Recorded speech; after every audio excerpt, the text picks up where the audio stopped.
Hi friends, welcome to Harivillu channel. నేను మీ Krishna. Telangana municipal ward officer రిక్రూట్మెంట్కి సంబంధించినటువంటి వార్తలు ఇటీవల దినపత్రికలో ప్రముఖంగా వచ్చినటువంటి విషయం మనకందరికీ తెలిసిందేనండి. సుమారుగా 200 పైచిలకు ఉద్యోగాలకు అతి త్వరలో నోటిఫికేషన్ రానుంది. ఆ నోటిఫికేషన్ ఎప్పుడు వస్తుంది అనేది ఇతమిద్దంగా తెలియనప్పటికీ అతి త్వరలోనే నోటిఫికేషన్ రానున్న విషయం మనకందరికీ తెలిసిందేనండి. చాలా రోజుల తర్వాత ఒక నోటిఫికేషన్ వస్తుంది, ఒక భారీ నోటిఫికేషన్ వస్తుంది కాబట్టి దీనికి పోటీ కూడా అంతే స్థాయిలో ఉండే అవకాశం ఉంది. ఈ పోటీలో మీరు ముందుండాలంటే ఇప్పటి నుంచే ప్రిపరేషన్ స్టార్ట్ చేస్తే ఆ పోటీలో విజేతగా నిలిచే అవకాశాలు ఎక్కువగా ఉంటాయి.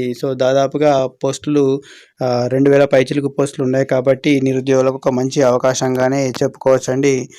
చేసేది Telangana municipal ward officer recruitment కాబట్టి ఇటీవల అమల్లోకి వచ్చినటువంటి నూతన పురపాలికల చట్టము 2019 గురించినటువంటి అవగాహన మనకు తప్పకుండా ఉండాల్సిందేనండి. ఎందుకంటే వర్క్ చేసేదే వార్డ్ ఆఫీసర్గా కాబట్టి ఈ ఎగ్జామ్లో దాదాపుగా తెలంగాణ మున్సిపాలిటీస్ యాక్ట్ 2019కు కొంచెం ఎక్కువ వెయిటేజ్ ఉండే అవకాశం ఉంది. దీనికి సంబంధించినటువంటి సిలబస్ లాంటివి ఏమీ తెలియనప్పటికీ కూడా మున్సిపల్ వార్డ్ ఆఫీసర్ కాబట్టి దీనికి ఎక్కువ స్కోప్ ఉండే అవకాశం ఉంది అని నేను అనుకుంటున్నానండి. కావున ఈ తెలంగాణ పురపాలికల చట్టము 2019కి సంబంధించినటువంటి కొన్ని లెసన్స్ రిలీజ్ చేద్దామని అనుకుంటున్నానండి. నా కేపబిలిటీ ఏంటి అని మీకు సందేహం రావచ్చు. I'm working as a school assistant in ZP high school కాబట్టి నాకు కూడా కొంచెం జనరల్ స్టడీస్ మీద పట్టు ఉందండి. ఆ కాన్ఫిడెన్స్ తోటే మీకు న్యాయం చేయగలననే ఉద్దేశంతో కొన్ని లెసన్స్ రిలీజ్ చేద్దామని అనుకుంటున్నానండి. ఇది తెలంగాణ పురపాలికల చట్టం, తెలంగాణ మున్సిపాలిటీస్ యాక్ట్ 2019కి సంబంధించినటువంటి ఫస్ట్ లెసన్ అండి. ఇది పరిచయం సంబంధించిందండి. మొత్తానికైతే దీని అవుట్లైన్ ఏంటో ఈ వీడియోలో మనం చూద్దాము.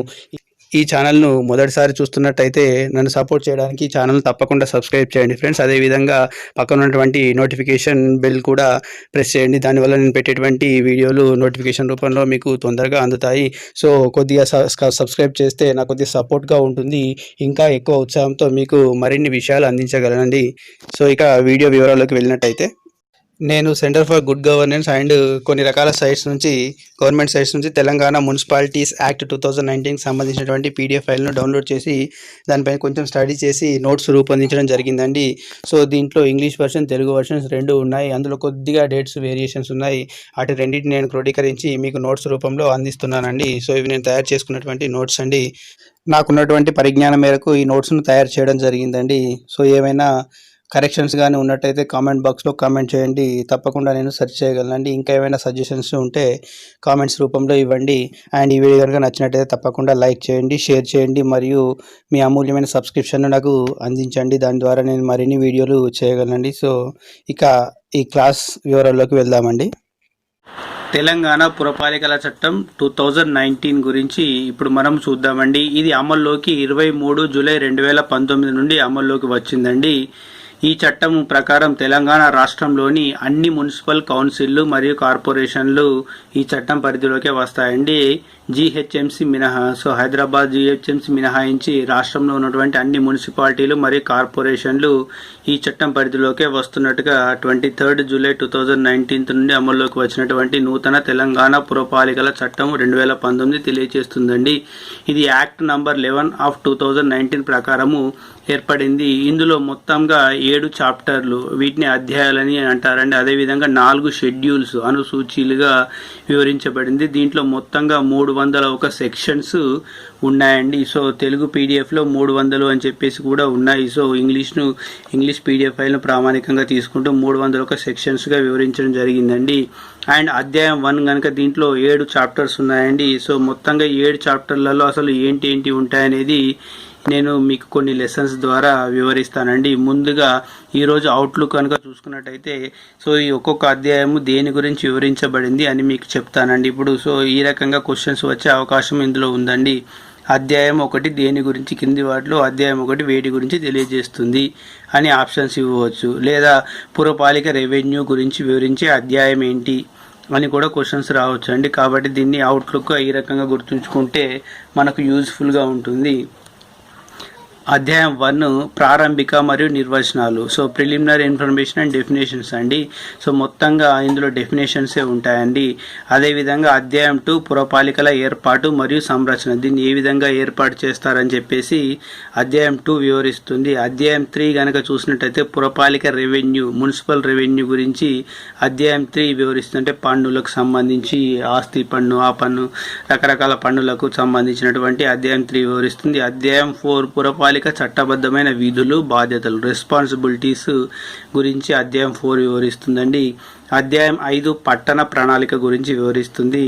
అధ్యాయం 6 రాష్ట్ర ఎన్నికల కమిషన్ ఎన్నికలను నిర్వహించు. సో ఎన్నికలు వచ్చినటువంటి సందర్భంలో ఎన్నికలు నిర్వహించడానికి సంబంధించినటువంటి రూల్స్ను ఈ అధ్యాయం వివరించడం జరిగిందండి. అధ్యాయం 7 అనుబంధ శాసనము, నియమములు, ఉపవిధులు మరియు వినిమయములు. సో ఈ వీటిలోకి రానటువంటి అంశాలు ఏవైతే ఉంటాయో అవి అధ్యాయం 7లో subsidiary legislation, rules, bylaws and regulations అనే అధ్యాయం 7లో వివరించడం జరిగిందండి.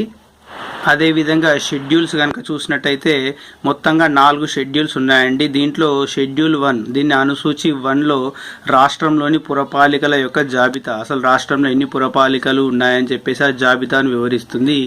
అండ్ అనుసూచి 2 రాష్ట్రంలోని కార్పొరేషన్ల జాబితా గురించి. అనుసూచి 3 సమయపాలన, అంటే ఏ పనికి ఎంత సమయం పడుతుంది. సో మొత్తంగా డిజిటలైజేషన్ అయింది కాబట్టి దేనికి ఎంత సమయం పడుతుంది అనేది అనుసూచి 3లో వివరిస్తుందండి. అదేవిధంగా అనుసూచి 4 సభ్యుల అనర్హతకు సంబంధించినటువంటి నియమాలు, అంటే 12వ పరిచ్ఛేదంకు సంబంధించినటువంటి కొంత ఎక్స్ప్లెనేషన్. సో ఇవన్నీ కూడా మనం ఇంతకు ముందు నేర్చుకున్నటువంటి అధ్యాయంలో ఉన్నటువంటివే, కానీ అక్కడ పరిచ్ఛేదం రూపంలో, అంటే సెక్షన్స్ రూపంలో, first section, second section, third section, ఈ సెక్షన్స్ రూపంలో అవి ఇవ్వడం జరిగిందండి. అందులో 12వ పరిచ్ఛేదము సభ్యుల అనర్హతకు సంబంధించినటువంటి చెప్తుంది. సో అక్కడ చిన్నగా సభ్యుల అనర్హత అని చెప్పేసి అక్కడ ఇస్తూ దానికి సమగ్రమైన వివరణ ఈ అనుసూచి 4లో ఇవ్వడం జరిగిందండి. ఎందుకంటే సభ్యులు అనర్హులుగా ఉంటే, అసలు పోటీకే అనర్హులుగా ఉంటే వాళ్ళు ఎన్నికలో పాల్గొనడం ఉండదు, వాళ్ళు పరిపాలనలోకి రావడం ఉండదు. కాబట్టి సో దీని గురించి కొద్దిగా ఎక్కువ ఎక్స్ప్లెనేషన్ అనుసూచి 4లో ఇవ్వడం జరిగిందండి. అంటే అధ్యాయాలకు కొద్దిగా ఎక్స్ప్లెనేషన్ ఏమైనా అవసరం ఉంటే వాటిని అనుసూచిలలో ఇవ్వడం జరిగింది. సో అదేవిధంగా మనము ఇంతకుముందు చెప్పుకున్నట్టుగా ఇందులో మొత్తం 301 సెక్షన్స్ ఉన్నాయండి. ఈ సెక్షన్స్లో కొన్నింటిని షెడ్యూల్స్లో, ఇంతకుముందు చెప్పుకున్నట్టు షెడ్యూల్స్లో వివరించడం జరిగింది.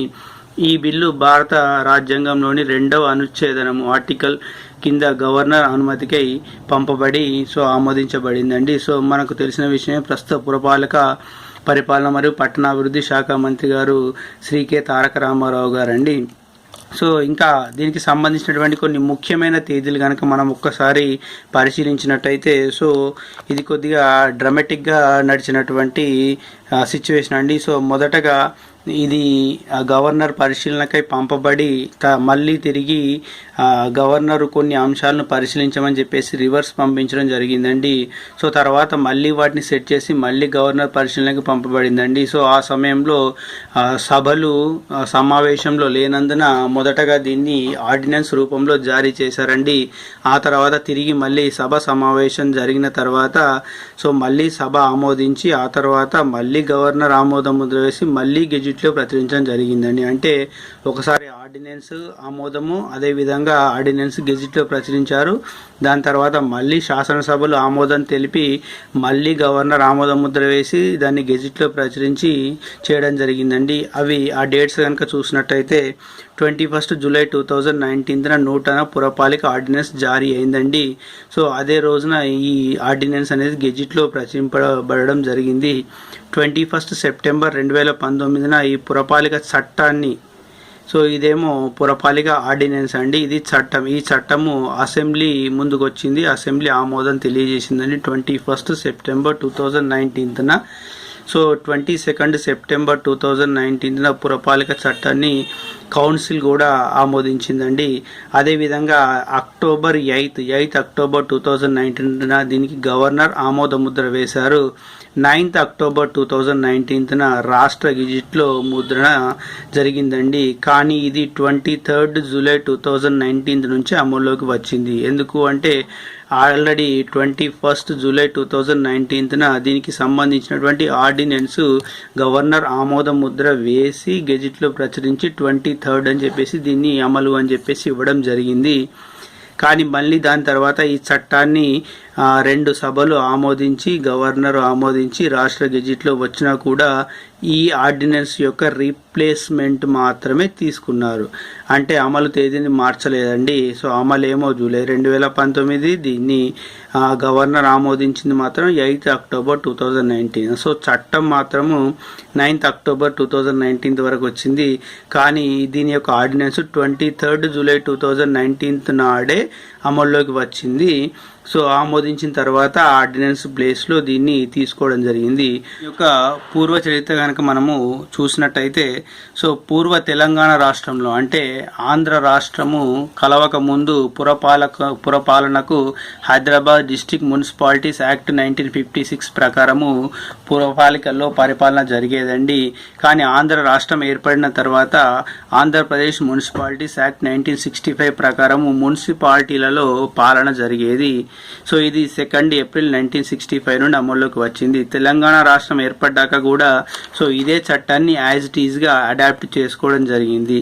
సో ఈ చట్టం ప్రకారమే మొన్నటి వరకు తెలంగాణ రాష్ట్రంలో వివిధ మున్సిపాలిటీలు, కార్పొరేషన్లు కాదండి, మున్సిపాలిటీలు పరిపాలించబడ్డాయి. అదేవిధంగా కార్పొరేషన్ చట్టం, తెలంగాణ మున్సిపల్ కార్పొరేషన్ యాక్ట్ 1994 ప్రకారము కార్పొరేషన్లు కూడా పరిపాలించబడేవి. సో ఈ కార్పొరేషన్ చట్టము 1 జూన్ 1994 నుంచి అమల్లోకి వచ్చిందండి. సో ఇది ఎందుకు అమల్లోకి వచ్చిందో మనకు తెలిసిన విషయమే. సో 74వ రాజ్యాంగ సవరణ చట్టం 1992 ప్రకారము స్థానిక స్వపరిపాలనకు సంబంధించిన చట్టాలండి 73 మరియు 74. సో 74వ సవరణ చట్టము పట్టణ పరిపాలన గురించి తెలియజేస్తుంది. సో దాని ప్రకారము పట్టణాన్ని కూడా స్పెషల్ బాడీ ఏర్పాటు చేయాలి, స్పెషల్ పరిపాలన ఉండాలని చెప్పేసి దాన్ని అనుసరించి కార్పొరేషన్ యాక్ట్ ప్రకారము ఈ కార్పొరేషన్లన్నిటివి కూడా ఏర్పడి సో ఆ రకంగా పరిపాలన జరిగిందండి. సో అసలు మళ్ళీ నూతన చట్టము ఏర్పాటు ఆవశ్యకత ఎందుకు వచ్చిందో పరిశీలించినట్టయితే, సో మనం ఇప్పటి వరకు కూడా 1994, 1965 చట్టాల ప్రకారమే మున్సిపాలిటీలో పరిపాలన కొనసాగుతుంది. సో అవి 1965, 1994 అంటే అప్పటి పరిస్థితులు ఇప్పటి పరిస్థితులకు చాలా భిన్నమైనవని మనకు తెలిసిన విషయమేనండి. సో అప్పుడు ఎటువంటి సాంకేతిక పరిజ్ఞానము చాలా చాలా తక్కువగా ఉండేది. ఒక ఫైలు అప్రూవ్ కావడానికి ప్రతి వ్యక్తి దగ్గరికి వెళ్ళాల్సి వచ్చేది. కానీ ఇప్పుడు అంతా డిజిటలైజ్ అయింది కాబట్టి సో ప్రతి పనికి కూడా సమయం చాలా తగ్గిపోయింది. కాబట్టి ఆ వివరాలకు అనుగుణంగా పౌరులకు మెరుగైన సేవలు అందించడం కొరకు దీని యొక్క ఆవశ్యకత ఉద్దేశం క్లియర్గా ఈ చట్టంలో మెన్షన్ చేయబడి ఉందండి. పౌరులకు మెరుగైన సేవలు అందించడానికి, సాంకేతిక పరిజ్ఞానం వినియోగించుకోవడానికి, కాల పరిమితికి కట్టుబడిన పాలన. అంటే ఎంత తొందరగా, ఫర్ ఎగ్జాంపుల్ ఏదైనా మనకు సర్టిఫికేట్ కావాలంటే 1 వీక్ టైం అంతే, లేదా 3 డేస్ టైం, 2 డేస్ టైం, ఆ టైం లోపల ఖచ్చితంగా కావాల్సిందే. అది కాకుంటే మనం క్వశ్చన్ చేయొచ్చు ఎందుకు కాలేదు అని చెప్పేసి. ఆ రకంగా కాల పరిమితి కట్టుబడినటువంటి పాలన కోసము, అదేవిధంగా మెరుగైన జవాబుదారీతనానికి పెంచడానికి, దాంతోపాటుగా ఇటీవల తెలంగాణ రాష్ట్ర ప్రభుత్వము పచ్చదనానికి అధిక ప్రాధాన్యత ఇస్తుందండి. సో పచ్చదనాన్ని ప్రోత్సహించడం కూడా ఈ చట్టంలో చేర్చడం జరిగిందండి. ఇక ఒక్కసారి మన రాష్ట్రంలో ఉన్నటువంటి పురపాలికల సంఖ్య గురించి చూసినట్టయితే రాష్ట్రంలో మొత్తంగా 128 మున్సిపాలిటీస్ ఉన్నాయండి. అదేవిధంగా కార్పొరేషన్లు 12 ఉన్నాయండి. సో ఈ మున్సిపాలిటీలలో వార్డులు 2945 అండ్ మున్సిపల్ కార్పొరేషన్లో 490 వార్డులు ఉన్నాయండి. ఇవి జిహెచ్ఎంసి మినహాయించి. సో మొత్తం మన రాష్ట్రంలో ఉన్నటువంటి వార్డుల సంఖ్య 3435 వార్డులు ఉన్నాయండి. సో కానీ మనకు ఇచ్చిన నోటిఫికేషన్లో 2298 రిలీజ్ చేస్తామని చెప్పారు. అంటే అది ఏ విధంగా చేస్తారో, దాని పర్యవసానాలు ఏ విధంగా ఉంటాయో, అసలు అవి ఏం పోస్టులో, మొత్తానికైతే ఒక నోటిఫికేషన్ అయితే రానుంది. సో మున్సిపాలిటీలకు సంబంధించినటువంటి నోటిఫికేషన్ కాబట్టి ఇటీవల విడుదలైనటువంటి మున్సిపల్ యాక్ట్ గురించి క్వశ్చన్స్ తప్పకుండా అందులో ఉంటాయి కాబట్టి సో మనము దాంట్లో విజయం సాధించాలంటే తప్పకుండా దీని గురించి అవగాహన పెంచుకోవాల్సిన అవసరం ఉంది. కాబట్టి నేను ఈ క్లాసులు చెప్పడం జరుగుతుందండి. అదేవిధంగా మన రాష్ట్రంలో అత్యధిక పురపాలికలు గల జిల్లాలు కనుక చూసినట్టయితే రంగారెడ్డి జిల్లా, ఇందులో మొత్తం 12 మున్సిపాలిటీస్ ఉన్నాయండి. దాని తర్వాత మేడ్చల్ మల్కాజ్గిరి జిల్లాలో 9 మున్సిపాలిటీస్ ఉన్నాయి. తర్వాత నల్గొండ డిస్టిక్లో 8, సంగారెడ్డి డిస్టిక్లో 8తో 3వ స్థానంలో ఉందండి. ఇక తక్కువ పురపాలికలు గల జిల్లాలు చూసినట్టయితే 4 జిల్లాలలో ఒకటే ఒక మున్సిపాలిటీ ఉందండి. కొమురంభీం, ఆసిఫాబాద్, ఆదిలాబాద్, జయశంకర్, భూపాలపల్లి, జనగామ, ఈ రకంగా ఒక్కొక్కటి ఉన్నాయండి. ఇక కార్పొరేషన్ల విషయం గురించి చూసినట్టయితే అధిక కార్పొరేషన్లు గల జిల్లా మేడ్చల్ మల్కాజ్గిరి. ఇందులో మొత్తంగా 4 కార్పొరేషన్లు ఉన్నాయండి. అవుట్ ఆఫ్ 12 రాష్ట్రంలో ఉన్నటువంటి కార్పొరేషన్లు 12 అయితే మేడ్చల్ మల్కాజ్గిరి డిస్టిక్లోనే 4 కార్పొరేషన్లు ఉన్నాయండి. సో ఇది దీనికి సంబంధించినటువంటి పరిచయం లెసన్ అండి. సో దీని తర్వాత లెసన్ అధ్యాయాలకు సంబంధించినటువంటి ఉంటుందండి. అధ్యాయాలు వేటి గురించి వివరిస్తున్నాయి, అందులో ఉన్నటువంటి కొన్ని ముఖ్యమైన అంశాలను టచ్ చేస్తూ ఆ క్లాస్ వివరించడం, అంటే ఇదే విధంగా నోట్స్ రూపంలో వివరించడం జరుగుతుందండి. సో నాకున్నంత పరిజ్ఞానం మేరకు నేను ఈ క్లాసులో ఈ వివరాలు మీకు అందించడం జరుగుతుందండి. సో ఇందులో ఏమైనా కరెక్షన్స్ ఉన్నట్టయితే తప్పకుండా కామెంట్ రూపంలో పెట్టండి. తప్పకుండా వాటిని తదుపరి క్లాసులలో సర్చ్ చేసుకోగలనండి. సో ఇది అండి ఈరోజు లెసన్. సో ఈ వీడియో కనుక నచ్చినట్టయితే తప్పకుండా లైక్ చేయండి, షేర్ చేయండి, అండ్ నాకు కొద్దిగా ఉత్సాహాన్ని అందించడానికి నా ఛానల్ను తప్పకుండా సబ్స్క్రైబ్ చేసి నోటిఫికేషన్ బెల్ నొక్కండి. సో ఇది తెలంగాణ నూతన పురపాలిక చట్టం 2019కి సంబంధించినటువంటి పరిచయం lesson. So thank you for watching this video.